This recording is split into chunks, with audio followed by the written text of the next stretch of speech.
She is a sex therapist, sex coach, runs Open the Door. That's the name of her company, and her name is Kristen Thomas. Please welcome her to the stage. Yes, she is.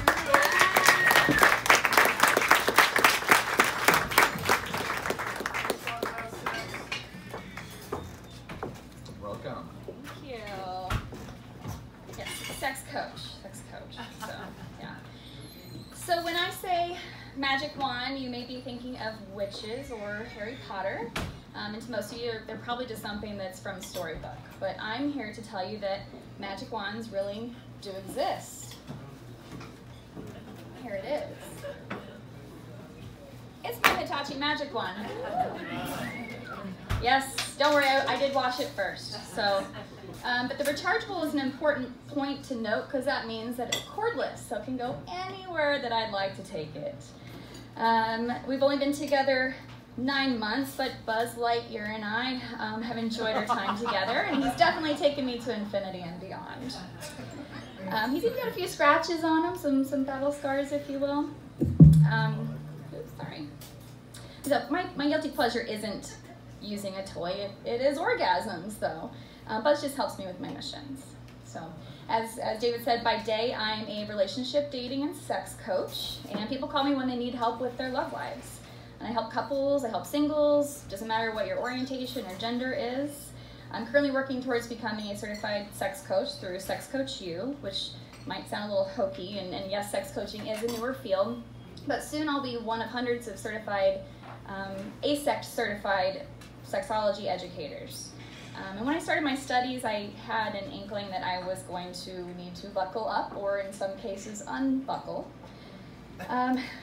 But I didn't know that soon I would like things that I had previously never even imagined trying, and in some cases I had actually judged others for doing.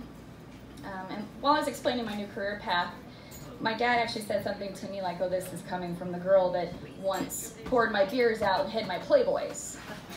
And I said, well, you know, were you happy that I was going to church so much in high school? To which she said, of course, yes, I was. And I said, then why were you so surprised that I participated in activities that were based in the indoctrination that I was receiving at the time, which was toss the porn, pour out the booze.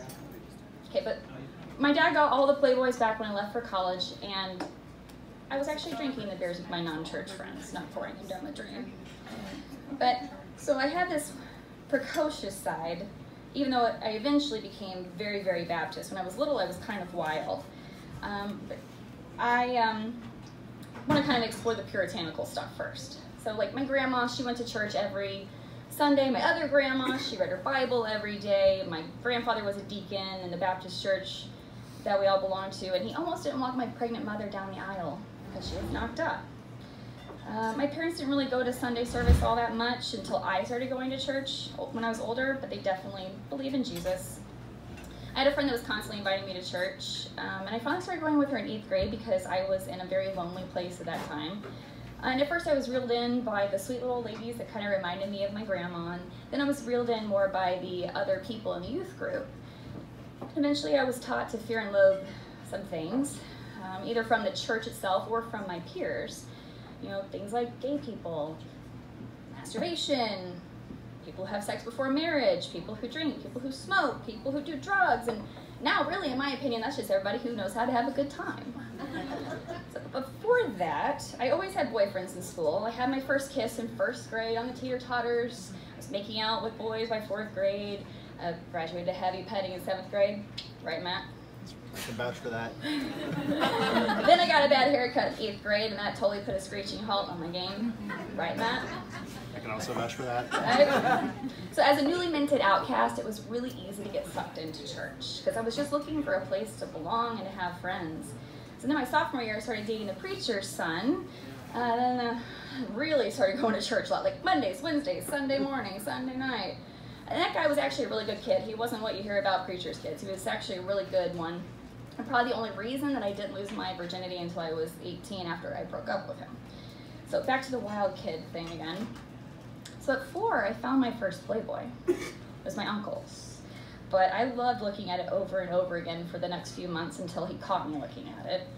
And seeing different boobs and vulvas was just really, really fascinating to me. And I remember looking at it going like, oh, I want boobs like that. And I was also thinking, where are the naked men? Then a couple years later, when I was like 5 or 6, I found a book that was kind of like Kama Sutra-esque that my parents had. And that's where I finally got to see naked men. I was definitely a snoop when I was a kid, and I'm so sorry, but Mom and Dad, you guys are kind of freaky, and it, I think, was kind of a catalyst for where I'm at now. So fast forward a little bit after that to a purity pledge. You guys have heard of purity pledges? Mm-hmm. Took one winter of my senior year, and I took it under duress because I showed up that night for youth group not knowing that we were going to take a fucking purity pledge. Okay? I had lost my virginity 4 weeks before that. Okay? Already broken up with the guy and had some regrets, but I knew if I didn't take that pledge, there was hell to pay in multiple ways. Not only to God or whatever, but if I didn't take it, people in the room would question why I wasn't taking it. So I went ahead and sucked it up and did my little pledge to Jesus. But then about a month and a half later, when I was on a cruise ship, kind of broke that pledge. And about a month later, after grad, found out there was a guy that I had a crush on, that he had a crush on me too, and we had a torrid little affair for a few weeks. And at that point, I discovered that sex between two people that are really connected can be fucking magical. And I knew at that point I crossed the line, and I had no regrets at all this time. I didn't have any remorse. And that line in the sand had been drawn for church. And I knew that other kids in my youth group knew, and I knew if I showed back up that I would face their judgment. So I kind of just stopped going. And then after a while, I just stopped believing too. But I have grown into a healthy, happy, agnostic, bisexual, possibly polyamorous woman who's almost 40. And I'm building a business that's all about sex. So I get to talk and think about sex all day long, and it is fucking glorious. And it's what led me to Buzz. So how I started the business, back in 2017, I was actually on a work trip, and I was driving through Central Washington. I was listening to this podcast called Down for Whatever. Great title for a podcast from a sex coach, right? And I'm just tooting along, I'm enjoying some sexy stories. But then something really struck me in one of the episodes, and it was just like deep in my soul, I could just feel like this coach loved what she did, and I didn't have that anymore. And I came upon this place where the earth just kind of opens up, and it's this huge gorge, and you can suddenly see the Columbia River at the bottom of it. But you've got to traverse down several miles of this hillside, and you get to this massive bridge. And at that point, the river's so wide that the way the wind hits it, it's just like ocean waves during a terrible storm. And at that point, I realized that I was bawling because of how truly miserable my job was making me. And I had gone from, with the same company, having a position that took me to places like Mumbai and the Canary Islands to places like Spokane and Bakersfield. So, yeah, talk about how exciting that was.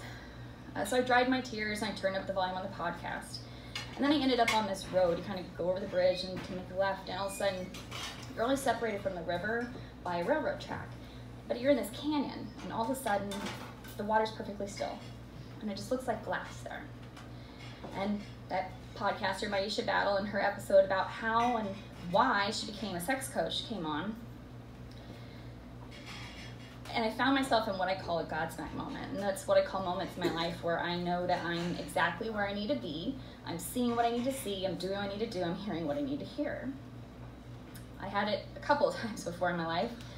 One time was actually on an exit ramp when I was hyperventilating because of some news I'd gotten. And the license plate in front of me just said, accept. So I did. I dealt with the news and I moved on. I even had one night when I was playing Cards Against Humanity the night after my grandmother's funeral. Playing with my cousins, having a good time, just laugh our asses off. We're crying at this one answer that I had plunked down.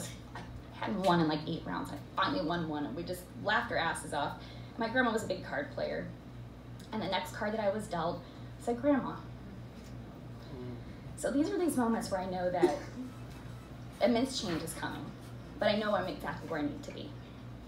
So to me, listening to Down for Whatever, as I'm going down this hillside into a canyon and seeing the change in the water going from choppy and violent to still and peaceful, was that metaphor.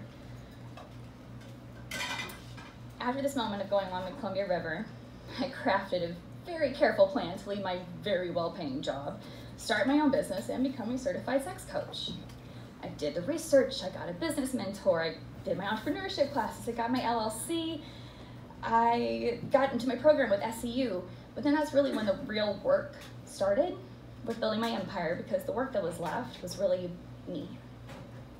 I began my studies, and then I went to Los Angeles for a SAR, and that stands for Sexual Attitude Reassessment and Restructuring.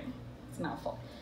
So the weekend course is designed for both sexuality educators as well as people who are just needing to explore things about their own attitudes about sexuality. So this was an experience that took everything that I was bringing to the table, that kind of wild child, the repressed teenager, the budding entrepreneur, and the vivacious bisexual goddess, and it helped me become this, what I am today. It helped me come out. And I met a fellow sex coach named Sarah while I was there in Los Angeles, and after a fun night at Bar Sinister, which is a BDSM bar in West Hollywood, just so you know, which included me being taught how to flog by a professional dungeon master, and apparently I've got very good form because I played tennis. That's the motion there. Just so you know, next time you're flogging, that's the way to do it. And then she handed me my ass after being taught how to properly spank by a former porn star. I just looked back at her and we bonded. We've been friends ever since.